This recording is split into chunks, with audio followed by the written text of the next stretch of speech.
Salut tout le monde, bienvenue au Salon des médecins, le podcast pour jaser des affaires de fun en médecine, mais qui c'est pas de la médecine.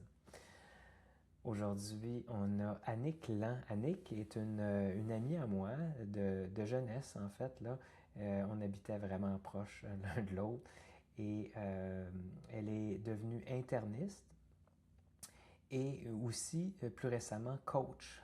Donc c'est ce twist-là super intéressant que je voulais explorer aujourd'hui avec elle. Fait que sans plus attendre, je vous laisse avec ma discussion avec Annick Lan. Bonjour tout le monde. Aujourd'hui, je reçois Annick Lan. Annick est une médecin interniste qui pratique à Edmundston, au Nouveau-Brunswick. Annick, je la connais de longue date. On a grandi ensemble, en fait. On habite à quelques maisons, ou on habitait à quelques maisons l'un de l'autre à Edmundston, il y a des années maintenant. Et maintenant, bon, elle pratique au Nouveau-Brunswick, puis elle a une histoire intéressante aussi, là. Donc, elle est maintenant aussi coach, là. Fait qu'elle a une partie, une pratique un peu on the side de la médecine qu'on la connaît habituellement. Fait que, donc, Annick, peux-tu nous donner une petite idée un peu de ton background, tant académique que personnel? Ben oui, ça va me faire plaisir. D'abord, merci de m'accueillir dans ton univers. Je suis vraiment choyée, puis je trouve ça intéressant ce que tu fais. Mais moi, j'ai suivi en fait un peu le parcours de médecine habituel qu'on va voir chez les gens du Nouveau-Brunswick, là. Donc, j'ai fait 2 ans de diplôme en sciences santé à l'Université de Moncton, après quoi je suis partie à Sherbrooke pour faire mes 4 ans de médecine. Ah, t'as Puis, fait ton doctorat à Sherbrooke, hein? oui, c'est ça. Puis ensuite, j'ai fait ma résidence, là, mes 5 ans à Sherbrooke. C'est certain que je me suis beaucoup promenée. Fait que oui, j'ai fait beaucoup de stages à Sherbrooke, mais en dehors, je suis revenue au Nouveau-Brunswick faire des stages. Je suis allée dans des milieux qui ressemblaient un petit peu à notre milieu à Edmundston, juste d'interniste, parce que je voulais avoir une idée de cette pratique-là. Je savais que j'allais revenir à la maison éventuellement. Donc, j'ai fait mes 5 ans. Puis ensuite, je suis commencé à travailler ici à Edmundston comme interniste. Puis après 1 an, je me suis rendu compte, moi j'ai fait beaucoup de stages de pneumologie, j'avais cet intérêt-là. OK. Donc après 1 an, je me suis aperçue qu'il me manquait en bronchoscopie. Donc on avait un chirurgien qui faisait de la bronchoscopie, mais c'était un peu différent, le monde de la chirurgie puis le monde de la médecine. Donc, je suis retournée 4 mois à Moncton avec l'équipe des pneumologues de Georges Dumont pour me former en bronchoscopie puis ramener cette expertise-là chez nous. Fait que ma médecine, ça ressemble un petit peu à ça. Fait que présentement, tu fais de la médecine interne générale avec un intérêt en pneumo. C'est un peu Et, comme oui, ça que tu le exact. décris? C'est comme ça que je le décris. Je te dirais qu'au bureau, que t'as tout ce qui est clinique externe au bureau, à notre bureau, je fais 98% de la pneumologie. Là, c'est OK, pratiquement OK. toute ma pratique. Mais ensuite de ça, tu sais, on fait des gardes de soins intensifs, on fait de la clinique rénale, de la dialyse, de la clinique de rhumato, je fais de la clinique d'allergie.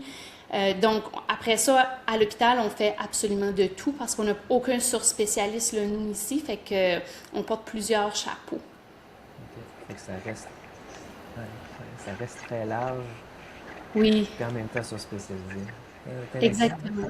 Puis Puis est-ce c'est que tu pratiques juste là ou fais-tu d'autres hôpitaux alentours? En fait, nous, on se promène aussi. On a, bon, à Edmonton, c'est notre hôpital régional, mais on a l'hôpital de Grand-Sault et l'hôpital de Saint-Quentin, qui sont des centres un peu plus communautaires où on se déplace pour voir des patients. Fait qu'une fois par mois, je vais à Grand-Sault, une fois par mois, je vais à Saint-Quentin faire de la clinique là-bas. Puis on fait tout ça, les internistes, là.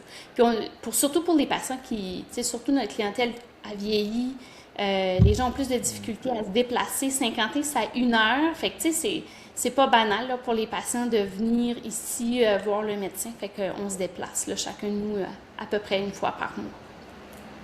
Puis vous êtes combien? On est rendu 7. On vient d'accueillir notre nouvelle interniste cette année.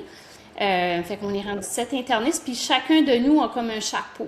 Tu sais, on en a qui vont faire plus de cardiologie, il y en a qui font de la maladie inflammatoire de l'intestin, on a une fellow en MOG, moi puis Katia, on fait plus de pneumologie. Fait qu'on on a un peu, on a une belle diversité, fait comme ça, tout le monde Euh, c'est comme ça qu'on s'entraîne finalement.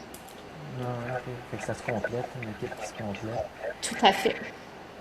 Puis un service qui est offert quand même à la communauté environnante sans qu'il y ait besoin de tout le temps se déplacer. C'est ça? Oui, oui, parce que notre plus grand centre est à 3 heures de route des deux côtés. Tu sais, il y a Fredericton d'un bord, Québec de l'autre. Puis Fredericton, c'est anglophone. Fait que souvent, nous, dans notre région, le gros hôpital anglophone est à Moncton, c'est 4h30 de route. Donc, c'est pas banal, là, les déplacements que les patients doivent faire. Puis par intérêt aussi, là, tu sais, au niveau interprovincial, puis tout ça, est-ce qu'il y a des ententes avec les hôpitaux, par exemple à Québec? Je sais que c'est un centre de référence en cardiologie, là, notamment, pour Exact. avoir vécu au niveau personnel, là, mais est-ce que c'est comme des ententes signées, ça? C'est comment ça fonctionne? C'est pas, je pense que c'est une entente. À ce que je sache, il n'y a pas d'entente signée, là, c'est une entente un peu de principe, un lien qu'on a créé des années passées, surtout avec le centre de cardiologie. Puis je dirais aussi les services de pneumologie à Québec, là, on réfère régulièrement nos patients. Donc, Ok, ok, l'équilibre est comme ça, là. oui, Ça, c'est exact. intéressant, là. Puis là, si on revient avec ça, ta formation, c'était début des années 2000, hein? Ouais, ben en fait, oui, j'ai commencé, j'ai terminé ma médecine, j'ai terminé ma résidence en 2011. OK. Fait En que ça fait 2011. quand même une Quinzaine quinzaine d'années. d'années Ouais, de ça va faire pratique. 15 ans cette année. OK, Ouais, OK. Les années passent. ça passe vite, oui. Puis, à travers de ça, bon, je me souviens d'avoir vu passer, tu as eu un fils, je pense, ou... Exact. Oui, dans le fond, à la maison, là, ben, en fait, j'ai mon garçon de 11 qui va avoir 11 ans bientôt. Puis on a un grand, mon mari avait déjà un garçon de 13 ans quand je l'ai rencontré, fait que notre grand, on va avoir 26 ans aujourd'hui. Donc ça fait une belle dynamique familiale. Puis je suis mariée aussi là, depuis, ça va faire, quand je calcule ça, ça va faire 12 ans. OK. Fait que tu as un peu eu ton début de pratique pas mal proche de quand tu as eu ton fils, finalement, c'est ça? Oui, dans le fond, Logan ouais, dans le fond, 4 ans plus tard, parce que j'ai accouché en Ouais. 2015. Donc, j'ai commencé en septembre 2011. En fait, pratiquement 4 ans plus tard. Fait que ça s'est un peu tout Juste là. enchaîné. Tu sais, la pratique, j'ai rencontré Richard, mon mari. Puis ensuite de ça, c'est ça, on s'est mariés, on a eu Logan. Euh, Puis là, ben, la routine a changé beaucoup. Hein, Ouais, c'est rendu ça. là, avec les enfants, le beat est différent. Le beat est Je le différent. soulève souvent dans les entrevues parce que je trouve que ça a quand même sa place dans la vie du monde. On a tendance à on peut oublier cette partie-là en médecine, mais ça peut faire des contextes assez demandants, je trouve, avec un peu le beat de pratique qu'on peut avoir. C'est pour ça que je ne sais pas quel était justement, tu sais, on dit que ça change pas mal le beat, là, puis... Mais on pense que, tu sais, moi, je me rappelle au début, hein, je pensais que, ah ben écoute, moi, je suis habituée de faire des gardes, je suis habituée de pas dormir la nuit, il n'y en aura pas de problème, tu sais, sauf qu'avec un enfant, ça l'arrête jamais. Une garde, ça finit, puis tu as des journées pour te reposer, tandis qu'avec un enfant, ben c'est continu. Mais je te dirais que, tu sais, puis tu le sais, toi aussi, tu sais, t'as des enfants, c'est la plus belle chose une des plus belles choses qui peut pas nous arriver, là. Donc, je pense que ça a tout à fait sa place. Puis, on finit au fil du temps par comprendre qu'on n'a pas toujours besoin d'être à l'hôpital, qu'on n'a pas besoin, qu'on peut prendre la place pour être parent, pour être maman ou papa, puis tu sais, de pas juste être parent, mais de participer dans la vie de nos enfants. Tu sais, moi, je voulais pas juste être une maman, je voulais pas juste être là, je voulais participer, je voulais faire partie de la vie, faire des activités. Donc, à un moment donné, j'ai fait le choix de faire de la place dans ma semaine, dans mon horaire pour avoir ça. Des fois, c'est pas facile, par exemple. C'est pas, c'est vrai, surtout au début, c'est vraiment pas facile parce qu'on nous apprend. Tu sais, on est habitué de travailler, on arrive tôt, on part tard, on est habitué d'être toujours dans la performance, de penser toujours à nos patients, puis de nous nous laisser de côté. Donc, il y a beaucoup de culpabilité. En tout cas, moi, j'ai vécu beaucoup de culpabilité en tant que maman au début. Mais je pense que ce qui m'a aidée, c'est la COVID. Ouais, Parce que la COVID est arrivée, puis moi, ouais, Logan a commencé l'école, la maternelle, la première année où c'était fermé, puis qu'on avait des bulles. mm, Puis on savait pas la COVID, là, ouais. chez nous, comme à Edmundston, la COVID est arrivée en décembre 2015. Fait que nous, tu sais, tout était fermé, mais 2020. Ouais, 2020, oui, pardon. Mais tu sais, c'est tout correct. était fermé, mais Ouais, à Edmundston, il n'y avait pas encore de cas. Puis on ne mm, savait pas ce que c'était, puis on ne savait pas trop qu'est-ce qui allait arriver. Puis dans le contexte des bulles, l'école avait fait des bulles. Puis là, on ne voulait pas le petit ait 36 bulles, donc j'ai libéré du temps pour moi être à la maison après l'école pour pas qu'il ait besoin d'aller à la garderie. ok, Fait qu'on ouais, séparait ça, moi, ma mère, puis mon chum. Fait en faisant cet exercice-là, tu sais, je me sentais obligée de faire ça. Ça a fait que j'ai automatiquement libéré du temps, puis j'ai appris à diviser mon temps autrement. Je pense que ça m'a aidé. intéressant. Mm. Parce que c'est vrai, tu sais, ça n'a pas. Je me souviens, mes parents sont encore là, puis ça n'a pas. Tu sais, vous n'avez pas été submergé à l'hôpital en mars-avril 2020, Non, vous pas du là, tout. genre, Nous, ça a commencé en décembre. c'est ça? Fait que Mm. vous avez eu un certain temps de buffer entre les deux. Exactement, ça a tellement Sachant que la fermé vague vite. s'en venait, Ouais, ouais, on a pu regarder ça tu sais, de loin, là, un petit peu. ouais, ouais, super intéressant. Puis là, dans les dernières années, j'ai vu que tu as commencé du coaching. Mhm. Peux-tu me parler de qu'est-ce qui s'était passé dans la tête, la bulle, La bulle qui a puis qu'est-ce que passé. ça l'implique, puis tout ça. Fait que je veux juste, Oui, parce que ça, tu sais, c'est pas quelque chose qu'on s'est parlé là, pour le monde qui écoute, là, mais c'est... parle-moi de ça. oui, mais en fait, ben, tu sais, ça part un peu de mon histoire avec le surpoids puis vouloir perdre du poids. Là, moi, toi, tu le sais, tu m'as vu grandir, mais tu sais, à l'adolescence, j'ai tout le temps eu un surpoids qui m'a pas vraiment dérangée jusqu'à temps que justement j'arrive à l'adolescence. Puis là, je rentre dans le mode, ben, je veux perdre du poids, les diètes, faire plus d'exercice. Puis sans vraiment m'en rendre compte, c'est devenu un petit peu mon identité. Je ne le savais pas ça à ce moment-là, mais je suis devenue une femme qui voulait perdre du poids. Puis j'étais pris dans ce pattern-là toute ma vingtaine, ma trentaine. C'est que, tu sais, je strivais pour perdre du poids, puis j'ai réussi à certains moments, mais les vieilles habitudes reviennent tout le temps, puis on reprend le poids. Vraiment une histoire traditionnelle de quelqu'un qui essaye de perdre du poids. Ouais. Puis quand je suis devenue maman, il y a eu comme un déclic. Ça a été le premier déclic. Quand je suis devenue maman, tout d'un coup, on dirait que j'étais plus tout seule. Je voulais pas juste perdre du poids, je voulais vivre. Puis je voulais vivre longtemps. Puis je me disais, tu sais, nous en médecine, on a nos enfants un petit peu plus tard pour la majorité d'entre nous. Fait que je me disais, si je veux voir Mhm. mes petits-enfants un jour, je suis mieux d'être en forme, en tabarnouche, tu sais. Fait que j'avais ça qui me trottait dans la tête, puis l'idée que je voulais être un modèle, l'idée que je voulais montrer la bonne exemple, puis je voulais pas nécessairement que mon garçon vive ces difficultés-là rendues là. Donc ça a été mon premier déclic. Mais malgré tout ça, tu sais, je restais dans les patterns, je perdais du poids, j'en reprenais, je prenais des bonnes habitudes, je les perdais, puis j'arrivais comme juste pas à faire des changements qui étaient permanents. Mhm. Je- on- Puis je savais pas comment faire en fait. Puis à un moment donné, là j'ai vraiment eu le déclic. Je faisais une clinique de tapis roulant. Puis je voyais un patient qui est typiquement ce que j'appelle un patient borderline. Fait que tu sais, sa pression était limite, son cholestérol limite, le sucre intolérant au glucose. Puis il venait pour des malaises atypiques qui n'avaient pas de l'air coronarien, mais il y avait une histoire de famille. Fait qu'on le met sur le tapis, puis le tapis est tout correct. Puis là, après ça, je sors mon speech de médecine, là, tu sais. Bon, là, monsieur, votre tapis est correct, mais s'il n'y a pas quelque chose qui change, si vous ne prenez pas soin de votre santé, si vous ne changez pas de la façon dont vous mangez, si vous ne faites pas d'exercice, dans les prochaines années, on va avoir des diagnostics, il va falloir commencer des médicaments. Tu sais, le speech traditionnel.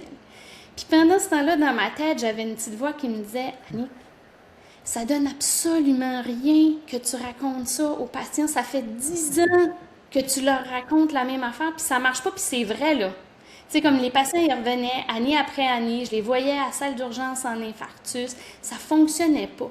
Mais ma tête a été plus loin que ça encore, elle dit, Annick, t'es même pas capable de suivre tes propres recommandations.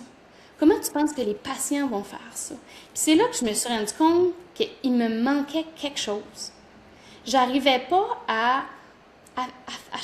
aider les patients à changer. Puis on le sait, là, avec les maladies cardiaques, le diabète, c'est toutes des maladies qu'une grande partie, on peut prévenir. Puis si on ne peut pas prévenir, on peut au moins retarder l'apparition de la maladie. Fait que je me disais, puis il y a des gens qui changent. Il y a vraiment des gens qui sont capables de faire ces changements. Qu'est-ce qu'ils font, ces gens-là? Pourquoi eux autres sont capables? Puis pourquoi moi, je ne suis pas capable? Puis je ne suis pas capable d'aider mes patients à faire ça.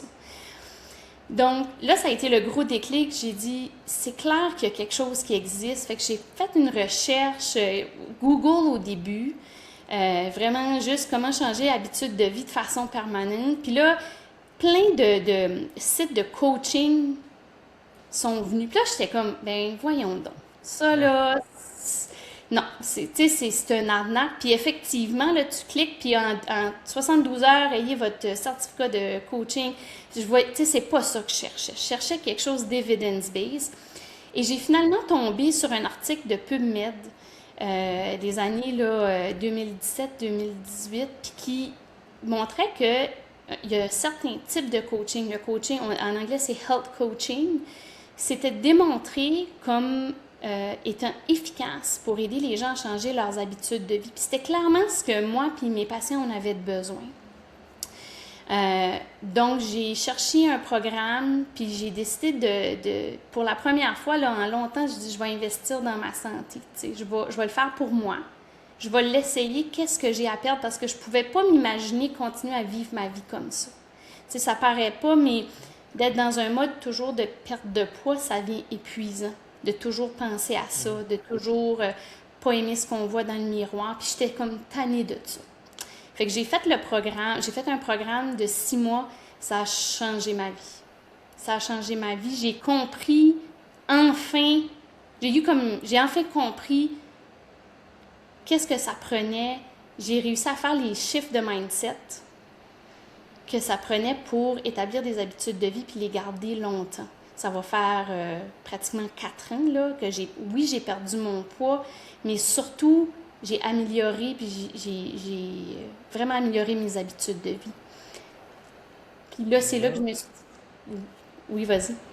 Ouais, je ne vais pas trop couper, mais ça, 6 mois, c'était un 6 mois genre à distance. Comment ça se donnait, cette Ben, en fait, formation-là? c'était pas une formation. C'est moi qui ai Ok, fait... c'était pour toi. C'était pour moi. J'ai Ok, participé, j'ai ok, dit, je vais le tester. Tu sais, ok, parfait. je vais l'essayer. Fait que Bon, moi, bon, bon. je me suis inscrite dans un programme de coaching qui était à distance. C'était avec Dr. Katrina Ubel, qui était c'était une ancienne pédiatre aux États-Unis. C'était américain. Fait que j'ai fait son programme de 6 mois. Et c'est là que j'ai compris c'est quoi que ça prenait pour changer nos habitudes de vie. Puis comment, en fait, tu sais, nos croyances, nos pensées, ça vient beaucoup, beaucoup influencer nos actions. Puis, dans le fond, c'est un peu ça qui nous aide, en bout de ligne, à développer puis à maintenir des bonnes habitudes. Fait que j'ai fait ce programme-là, puis moi, ça m'a tellement fait du bien, ça a tellement changé mon optique de la vie, en dehors du poids, là. Tu sais, en dehors, oui, j'ai perdu du poids, puis je le maintiens aujourd'hui, mais en dehors de ça, j'ai tellement vu une différence, je me suis dit, ben faut que je veux moi être capable de donner ça à mes patients, donner cette opportunité-là à mes patients. Fait que j'ai fait une recherche encore là, puis je suis allée me former avec l'Université de Vanderbilt à Nashville. Puis là, c'est un programme de 2 ans. Fait que ça s'est fait à distance. Ouais. Fait que moi, ça m'a pris 2 ans. Tu sais, la première année, c'est vraiment une année d'apprentissage où on a de la formation à faire nous-mêmes en ligne. Ensuite, on a des rencontres de groupe où on pratique. Ils nous divisent en groupes de 3. On fait des triades où là, chacun est un observateur, un coach, puis la coachée, si tu veux. Fait que ça oui.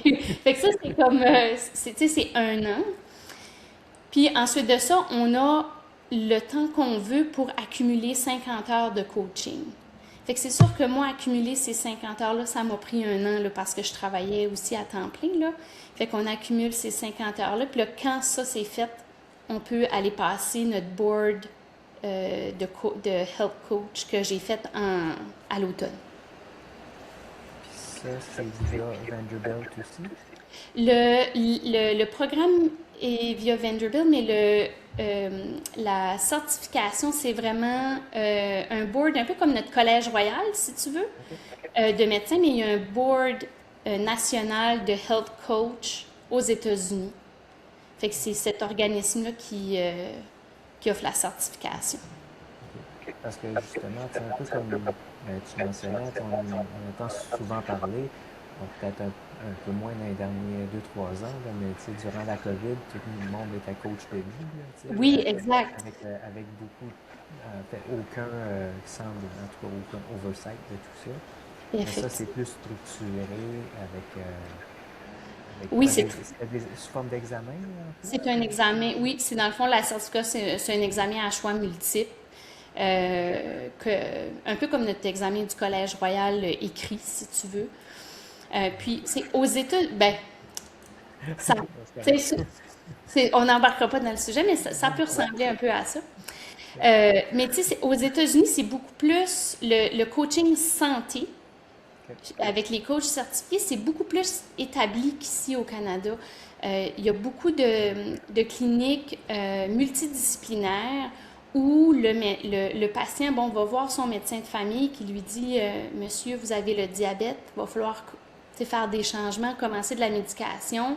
Il va voir l'infirmière qui lui explique ses médicaments puis comment les prendre. Puis après ça, il va voir la coach qui va travailler avec lui sur comment implanter tout ça dans dans sa vie.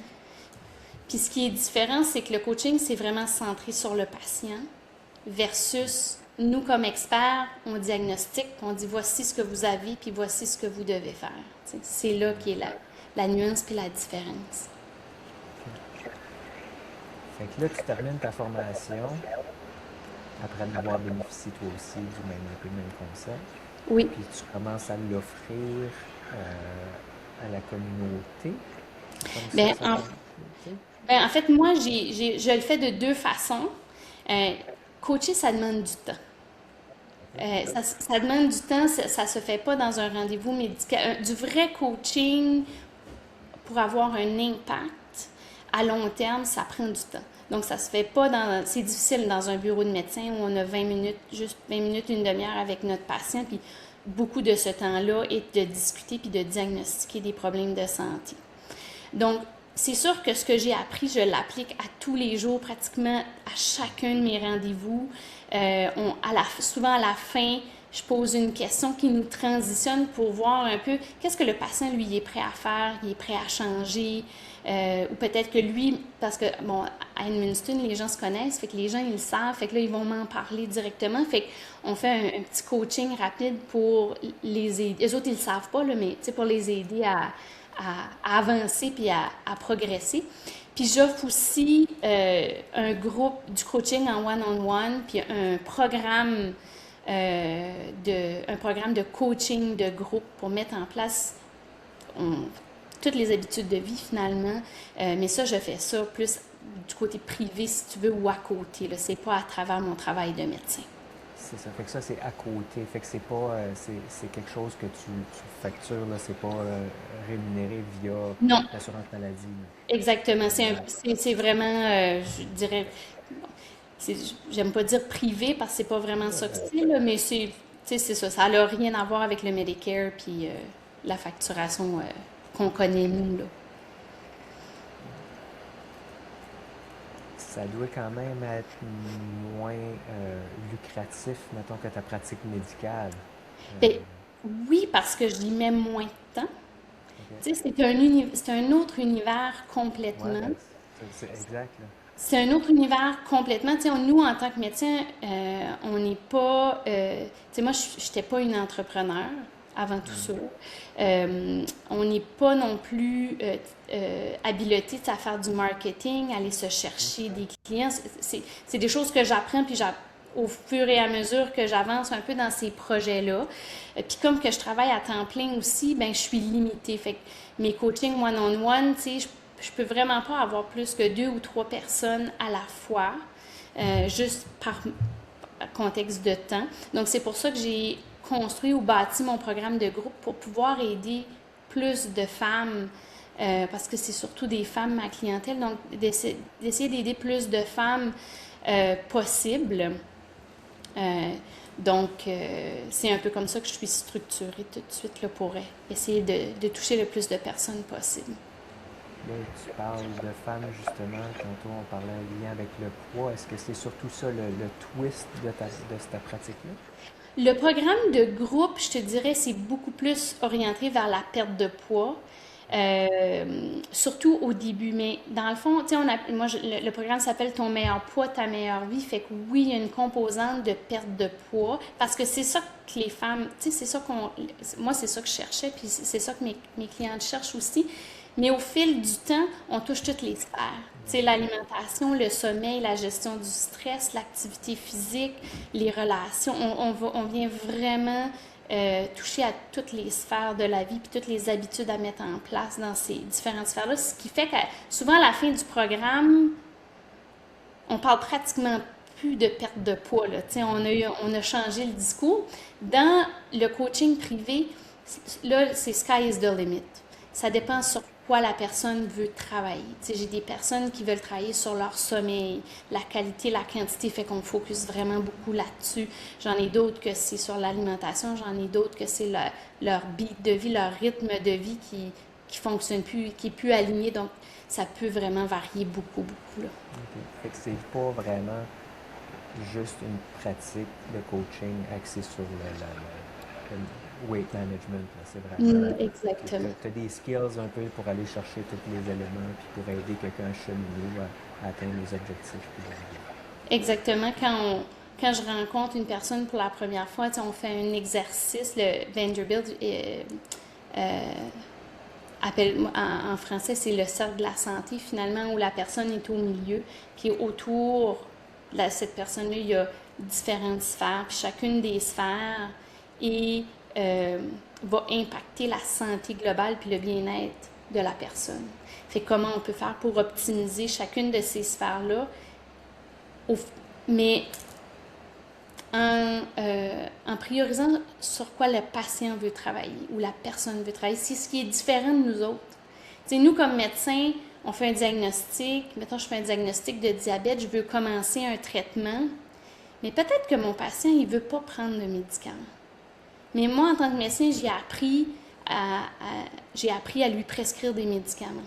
Puis il va peut-être pas les prendre parce que c'est contre ses valeurs, mais j'ai pas nécessairement adressé ça en tant que sur-spécialiste, tu sais. Tandis qu'en coaching, ben, on va adresser, là c'est un exemple, mais c'est une des choses qu'on va adresser. Mettons, je fais du coaching avec un patient, puis qui me dit, mais moi, docteur, je veux pas les prendre, vos médicaments. Ben OK, mais on est curieux, puis on va travailler là-dessus, tu sais.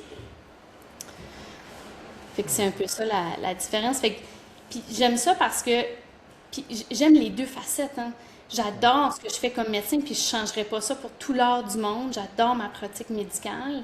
Mais je vois l'impact que ça a sur les femmes que je coach. Par exemple, les femmes de mon programme, puis je me dis, si j'ai pu sauver 1 ou 2 diabètes, là, j'ai fait ma job. Tu sais, j'ai fait ma job. Tu sais, puis c'est de voir ces femmes-là rayonner.